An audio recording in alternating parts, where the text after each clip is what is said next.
छठा अध्याय। ब्रह्मादि देवताओं का कैलाश जाकर श्री महादेव जी को मनाना। श्री मैत्री जी कहते हैं, विदुर जी, इस प्रकार जब रुद्र के सेवकों ने समस्त देवताओं को हरा दिया और उनके संपूर्ण अंग प्रत्यंग भूत प्रेत के त्रिशूल पटिंग खड़ग गदा परिग और मुदगर आदि आयुध से छिन्न भिन्न हो गए, तब वे ऋषि और सदस्यों के सहित बहुत ही डर कर ब्रह्मा जी के पास पहुंचे और प्रणाम करके उन्हें सारा वृत्तांत कह सुनाया। भगवान ब्रह्मा जी और सर्व अंतर्यामी श्री नारायण ने पहले से ही इस भावी उत्पात को जानते थे, इसी से वे दक्ष के यज्ञ में नहीं गए थे। अब देवताओं के मुख से वहां की सारी बात सुनकर उन्होंने कहा, देवताओं, परम समर्थ तेजस्वी पुरुष से कोई दोष विहीन बन जाए तो भी उसके बदले में अपराध करने वाले मनुष्यों का भला नहीं हो सकता। फिर तुम लोग ने तो यज्ञ में भगवान शंकर का प्राण भाग ना देकर उनका बड़ा भारी अपराध किया है, परंतु शंकर जी बहुत शीघ्र प्रसन्न होने वाले हैं, इसलिए तुम लोग शुद्ध हृदय से उनके पैर पकड़कर उन्हें प्रसन्न करो, उनसे क्षमा मांगो। दक्ष के दुर्वचन रूपी बाणों का उनका हृदय तो पहले से ही बिंद रहा था, उस पर उनकी प्रिय सती जी का वियोग हो गया। इसलिए यदि तुम लोग चाहते हो कि वह यज्ञ में फिर से आरंभ होकर पूर्ण हो, तो पहले जल्दी जाकर उनसे अपने अपराधों के लिए क्षमा मांगो, नहीं तो उनके कुपित होने पर लोकपालों के सहित इन समस्त लोगों का भी बचना असंभव है। भगवान रुद्र परम स्वतंत्र हैं, उनके तत्व और शक्ति समर्थ को ना तो कोई ऋषि मुनि देवता यज्ञ स्वरूप देवराज इंद्र ही जानते हैं और न स्वयं मैं ही जानता हूं, फिर दूसरों की तो बात ही क्या है। ऐसी अवस्था में उन्हें शांत करने का उपाय कौन कर सकता है। देवताओं से इस प्रकार कहकर ब्रह्मा जी उनको प्रजापतियों और पितरों के साथ ले अपने लोक से पर्वत श्रेष्ठ कैलाश को गए, जो भगवान शंकर का प्रिय धाम है। उस कैलाश पर औषधि तप मंत्र तथा योग आदि उपायों से सिद्ध को प्राप्त हुए और जन्म से ही सिद्ध देवता नित्य निवास करते हैं। किन्नर गंधर्व और अप्सरा आदि सदा वहां बने रहते हैं। उसके मुनि में शिखर है, जो नाना प्रकार की धातु से रंग बिरंगे प्रतीत होते हैं। उस पर अनेक प्रकार के वृक्ष लता और गुल्म आदि छाए हुए हैं, जिनमें झुंड के झुंड जंगली पशु विचरते रहते हैं। वहां निर्मल जल के अनेकों झरने बहते हैं और बहुत सी गहरी कंदरा और ऊंचे शिखरों के कारण वह पर्वत अपने प्रियतमों के साथ विहार करती हुई सिद्ध पत्नियों का क्रीड़ा स्थल बना हुआ है। वह सब और मोरों के शोर, मंदार, ब्रह्मों के गुंजार, कोयलों की कुहू ध्वनि तथा अन्य अन्य पक्षियों के कलवर से गूंजता रहता है। उसके कल्प वृक्ष अपनी ऊंची ऊंची डालियों को हिला डिलाकर मानो पक्षियों को बुलाते रहते हैं तथा हाथियों के चलने फिरने कारण वह कैलाश स्वयं चलता हुआ सा और झरनों की कलकलते ध्वनि से बातचीत करता हुआ सा जान पड़ता है। मंदार, परिजात, सरल, तमाल, शाल, ताड़, कचनार, असन और अर्जुन के वृक्षों से यह वह पर्वत बड़ा ही सुहावना जान पड़ता है। आम, कदम, नीप, नाग, पुतराग, चंपा, गुलाब, अशोक, मौलश्री, कुंद, कुर्बक, सुनहरे शतपत्र, कमल, इलायची और मालती की मनोहर लताएं तथा कुब्जक, मोगरा और माधवी की बेलें भी उसकी शोभा बढ़ाती हैं। कटहल, गुलर, पीपल, पाकर, बड़, गूगल, भोजवृक्ष, औषधि जाति के पेड़, केले आदि जो फल आने के बाद काट दिए जाते हैं, सुपारी, राजभोग, जामुन, खजूर, आमड़ा, आम, प्याल, महुआ और सिल्लीसौड़ा आदि विभिन्न प्रकार के वृक्षों तथा पौले और ठोस बांस के जुरमुटों से वह पर्वत बड़ा ही मनोहर मालूम होता है। उसके सरोवरों में कुमुद, उत्पल, कल्हार और शतपथ आदि अनेक जाति के कमल खिले रहते हैं। उनकी शोभा से मुग्ध होकर कलरव करते हुए झुंड के झुंड पक्षियों से वह बड़ा ही भला लगता है। वहां जहां तहां हरिण, वानर, सुअर, सिंह, रोज, स्याही, नीलगाय, शरभ, बाघ, कृष्णमृग, भैंसे, कर्णात्र, एक पद, अश्वमुख, भेड़िए और कस्तूरी मृग घूमते रहते हैं तथा वहां के सरोवरों के तट केलों की पंक्तियों से घिरे होने के कारण बड़े ही शोभा पाते हैं। उसके चारों ओर नंदा नाम की नदी बहती है, जिसका पवित्र जल देवी सती के स्नान करने से और भी पवित्र एवं सुगंधित हो गया है। भगवान भूतनाथ के निवास स्थान उस कैलाश पर्वत की ऐसी रमणीयता देखकर देवताओं को बड़ा आश्चर्य हुआ। वहां उन्होंने अलका नाम की एक सुरम्यपुरी और सौगंधिक वन देखा, जिसमें सर्वत्र सुगंध फैलाने वाले सौगंधिक नाम के कमल खिले हुए थे। उस नगर के बाहर की ओर नंदा और अलकनंदा नाम की दो नदियां हैं। वे तीर्थपाद श्री हरि की चरण रज के संयोग से अत्यंत पवित्र हो गई है। विदुर जी, उन नदियों में रति विलास से थकी हुई और देवंगनाओं अपने अपने निवास स्थान से आकर जल क्रीड़ा करती हैं और उसमें प्रवेश कर अपने प्रियतमों पर जल उलीचती है। स्नान के समय उनका तुरंत का लगाया हुआ कुमकुम धुल जाने से जल पीला हो जाता है।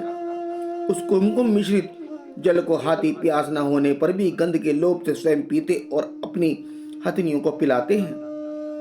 अलकापुरी चांदी, सोने और बहुमूल्य मणियों के सैकड़ों विमान छाए हुए थे, जिनमें अनेकों यक्ष पत्नियां निवास करती थी। इनके कारण वह विशाल नगरी बिजली और बादलों से छाए हुए आकाश के समान जान पड़ती थी। यक्षराज कुबेर की राजधानी उस अलकापुरी को पीछे छोड़कर देवगण सौगंधित वन में आए। वह वन रंग बिरंगे फल फूल और पत्तों वाले अनेकों कल्प वृक्षों से सुशोभित था। उसमें कोकिल आदि पक्षियों का कलरव और भौरों का गुंजार हो रहा था। राजहंसों के परम प्रिय कमल कुसुमों से सुशोभित अनेकों सरोवर थे। वह वन जंगली हाथियों के शरीर की रगड़ लगने से घिसे हुए हरिचंदन वृक्षों का स्पर्श करके चलने वाली सुगंधित वायुओं के द्वारा यक्ष पत्नियों को मन को विशेष रूप से मथे डालता था। बावलियों की सीढ़ियां वैद्रियों मणि की बनी हुई थी। उनमें बहुत से कमल खिले रहते थे। वहां अनेकों किम पुरुष जी बहलाने के लिए आए हुए थे। इस प्रकार उस वन की शोभा निहारते जब देवगण कुछ आगे बढ़े, तब उन्हें पास ही एक वट वृक्ष दिखलाई दिया। वह वृक्ष 100 योजन ऊंचा था तथा उसकी शाखाएं 75 योजन तक फैली हुई थी। उसके चारों ओर सर्वदा अविचल छाया बनी रहती थी, इसलिए घाम का कष्ट कभी नहीं होता था तथा उसमें कोई घोंसला भी ना था। उस महायोगमय और मुमुक्षुओं के आश्रयभूत वृक्ष के नीचे देवताओं ने भगवान शंकर को विराजमान देखा। वे साक्षात क्रोधहीन काल के समान जान पड़ते थे। भगवान भूतनाथ का श्री अंग बड़ा ही शांत था। सनंद आदि शांत सिद्धगण और सखा यक्ष राक्षसों के स्वामी कुबेर उनकी सेवा कर रहे थे। जगतपति महादेव सारे संसार के सुहृदय स्नेह व सबका कल्याण करने वाले हैं। वे लोक हित के लिए ही उपासना, चित्त की एकाग्रता और समाधि आदि साधनों का आचरण करते हैं। सांध्याकालीन मेघ सी कांति वाले शरीर से वे तपस्वियों के अभिष्ट चिन्ह भस्म, दंड, जटा और मगर चर्म मस्तक पर चंद्रकला धारण किए हुए थे। एक कुशासन पर बैठे थे और अनेकों साधु श्रोताओं के बीच में श्री नारद जी के पूछने से सनातन ब्रह्म का उपदेश कर रहे थे। उनका बायां चरण दाईं जांघ पर था। वे बायां हाथ बाएं घुटने पर रखे कलाई में रुद्राक्ष की माला डाले तर्क मुद्रा से विराजमान थे।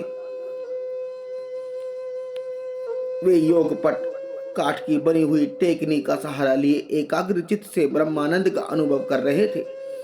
लोकपालों के सहित समस्त मुनियों के मननशील सर्वश्रेष्ठ भगवान शंकर को हाथ जोड़कर प्रणाम किया। यद्यपि समस्त देवता और दैत्य अधिपति भी श्री महादेव जी के चरण कमलों की वंदना करते हैं, तथापि वे ब्रह्मा जी को अपने स्थान पर आया देख तुरंत खड़े हो गए और जैसे वामन अवतार में परम पूज्य विष्णु भगवान कश्यप जी की वंदना करते हैं, उसी प्रकार सिर झुकाकर उन्होंने उन्हें प्रणाम किया। इसी प्रकार शंकर जी के चारों ओर जो महर्षियों सहित अनन्य सिद्धगण बैठे थे, उन्होंने भी ब्रह्मा जी को प्रणाम किया। सबके नमस्कार कर चुकने पर श्री ब्रह्मा जी चंद्रमौली भगवान से, जो अब तक प्रणाम की मुद्रा में ही खड़े थे, हंसते हुए कहा। श्री ब्रह्मा जी ने कहा, देव, मैं जानता हूं आप संपूर्ण जगत के स्वामी हैं, क्योंकि विश्व की योनि शक्ति प्रकृति और उसके बीज शिव पुरुष से बड़े जो एक रस परब्रह्म वह आप ही हैं। भगवान, आप मकड़ी के समान ही अपने स्वरूप वो शिव शक्ति के रूप में क्रीड़ा करते हुए लीला से ही संसार की रचना, पालन और संहार करते रहते हैं। आपने ही धर्म और अर्थ की प्राप्ति कराने वाले वेद की रक्षा के लिए दक्ष को निमित्त बनाकर यज्ञ को प्रकट किया है। आपकी ही बांधी हुई ये वर्ण आश्रम की मर्यादाएं हैं, जिनका नियमनिष्ठ ब्राह्मण श्रद्धा पूर्वक पालन करते हैं। मंगलमय महेश्वर, आप शुभ कर्म करने वालों को स्वर्गलोक अथवा मोक्ष पद प्रदान करते हैं तथा पाप कम करने वालों को घोर नरकों में डालते हैं। फिर भी किसी किसी व्यक्ति के लिए इन कर्मों का फल उल्टा कैसे हो सकता है?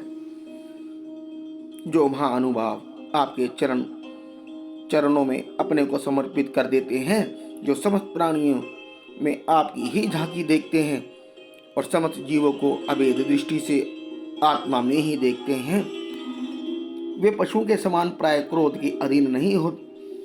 जो लोग भेद बुद्धि होने के कारण कर्मों में ही आसक्त हैं,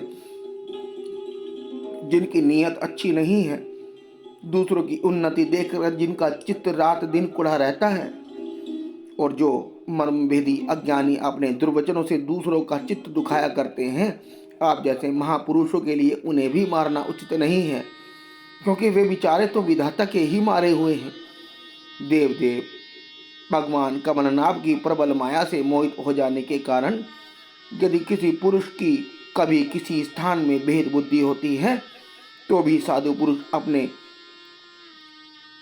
परदु खकातर स्वभाव के कारण उस पर कृपा ही करते हैं। देववश जो कुछ हो जाता है वे उसे रोकने का प्रयत्न नहीं करते। प्रभु, आप सर्वज्ञ हैं। परम पुरुष भगवान की दुस्तर माया ने आपकी बुद्धि का स्पर्श भी नहीं किया है। अतः जिनका चित्त उसके वशीभूत होकर कर्म मार्ग से आसक्त हो रहा है, उनके द्वारा अपराध बन जाए तो भी उन पर आपको कृपा ही करनी चाहिए। भगवान, आप सबके मूल हैं। आप ही संपूर्ण यज्ञों को पूर्ण करने वाले हैं।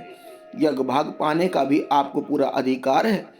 फिर भी इस दक्ष के यज्ञ में बुद्धिहीन याजकों ने आपको यज्ञ भाग नहीं दिया, इसी से यह आपके द्वारा विध्वस्त हुआ। अब आप इस अपूर्ण यज्ञ का पुनरुद्धार करने की कृपा करें। प्रभु, ऐसा कीजिए जिससे यजमान दक्ष फिर जी उठे, भगवत वेदताओं के नेत्र मिल जाए, भ्रुज की जगह दाढ़ी मूछ आ जाए और पूषा के पहले के समान दांत निकल आए।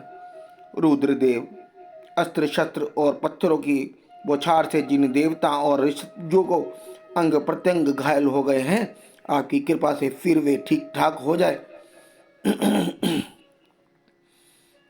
यज्ञ संपूर्ण होने पर जो कुछ शेष रहे वह सब आपका भाग होगा। यज्ञ विध्वंसक, आज यह यज्ञ आपके ही भाग से पूर्ण हो।